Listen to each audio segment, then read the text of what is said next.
My baby calls me Mr. Baloney, but I like to believe my baby's only bluffing. My baby calls me Mr. Baloney, but I like to believe my baby's only bluffing. Yeah.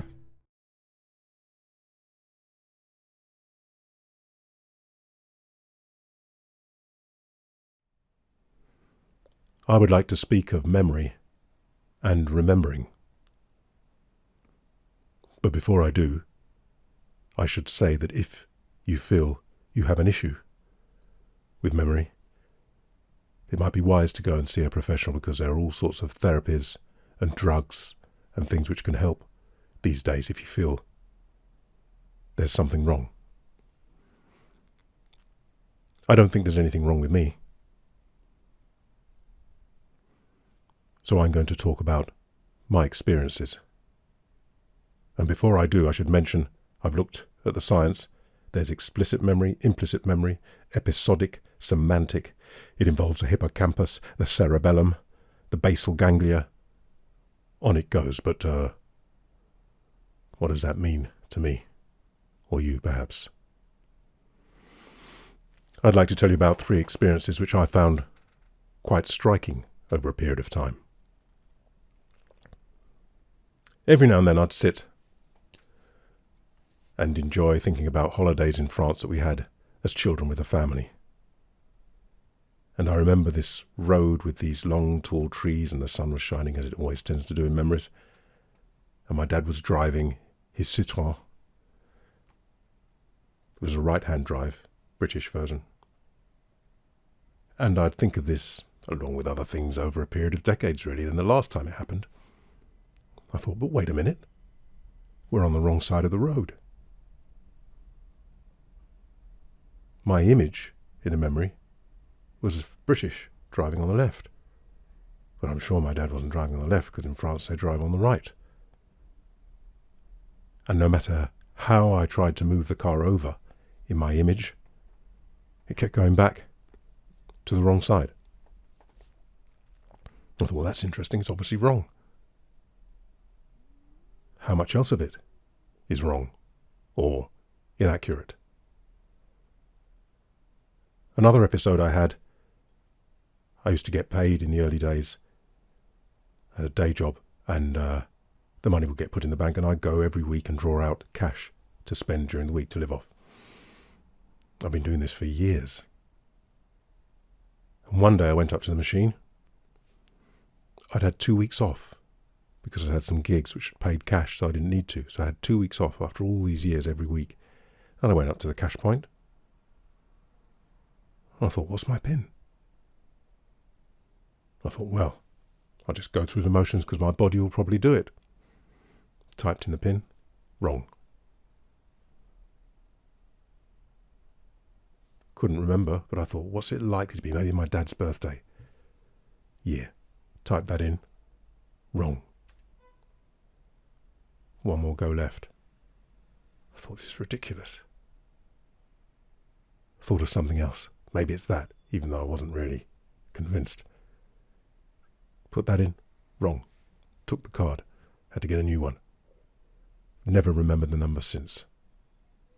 I may have. Maybe I'm using it now, but not remembering that that's what it was, if you get what I'm saying. But that was quite striking to me. Final experience. I was setting up for a gig. Mostly there. Just about to plug my mic cable with a switch on. I haven't got one here to show you, but some of you will know from the mic reviews with the red switch on it, which I like to use. Just as I was about to do that, the drummer turned up. Very tight space, and I realised I've got to take all my stuff out, put it in the van, let the drummer get in, and then build the PA round the drummer. So I carefully put everything in the van. Drummer set up, put everything back, came to put the mic in. Where's the cable? Went back to check, couldn't find it anywhere. Used a spare cable. Asked the guys, they said you'll find it at the end when you pack up. I thought, yeah. Finished the gig, packed up, no cable. Really quite bothered me. You know, it's just one of those things, not valuable, but...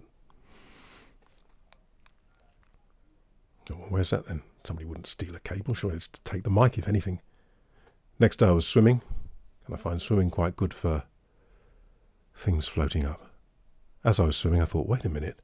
The night before, I had a gig. Normally, I leave everything in my wheeled case because I've got a van, and it means I don't have to think what to take. I just take the case and take what I need out of the case, and everything's there, and he spares the lot. But this gig the night before, I didn't even need to take anything. But I did decide to take a mic and that cable, just because I like having my switch. Yeah. When I went and looked in a bag, there it was. Now that was striking to me because I would have sworn, say the cable was valuable and I'd gone to the police, I would have sworn that the cable was there because I remember seeing it. I was just about to plug it in. And if I'd gone to a lie detector, I think it would have said, yeah, he's telling the truth because I knew it. But I was wrong. Since that day, I've never been so certain in my mind about things. You know, if I'm dealing with people, I'm thinking, could be wrong, dude.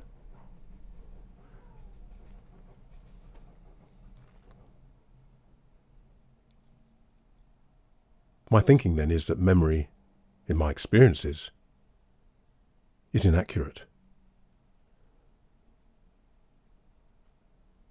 And I started to wonder, what's the difference between memory and imagination then? I imagined we were on that side of the road, you could say. I imagined the cable was there, you could say. I've just come back from the Bahamas. You wouldn't believe the sand, the flying fish, the sun, the weather was perfect. The clouds, I can see them now. But I haven't been to the Bahamas. I'm just imagining.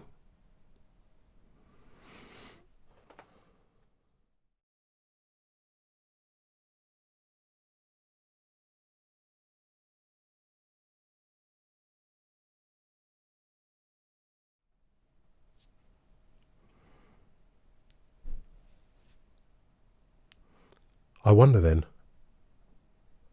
what the value of that kind of memory is. You may as well just imagine. Let me bring you to a point which you maybe have to be a bit careful about. My baby's on holiday. When she goes away, sometimes she says, "Are you missing me? Are you looking forward to seeing me?" But you see, if I'm missing her, who am I missing? She's there. I have an idea, a memory, an imagination of her. And but whilst I'm doing that, she might be having an affair. Heaven forbid, she might be in hospital with something. She might, as I'm missing her, she might be writing me a letter telling me it's over. What's the value in that? I may as well see her when I see her. Looking forward to seeing her seems to me to be a bit similar to memory. It's imagination. I've got this idea of her, which isn't her. And I generate that and imagine it in the future that we're going to meet. And again, when we meet, she might tell me it's over. Who knows? So you start to get the point. I've started to think, what's the value in this? Now I've got to tell you, when I talk like this to my baby, have I missed her? Am I looking forward to seeing her? And I tell her I see no value in that.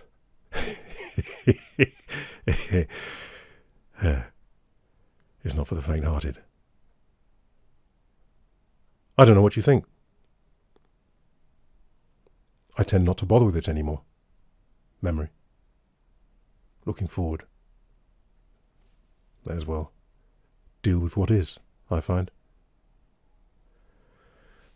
So if you're to ask me about memory and remembering,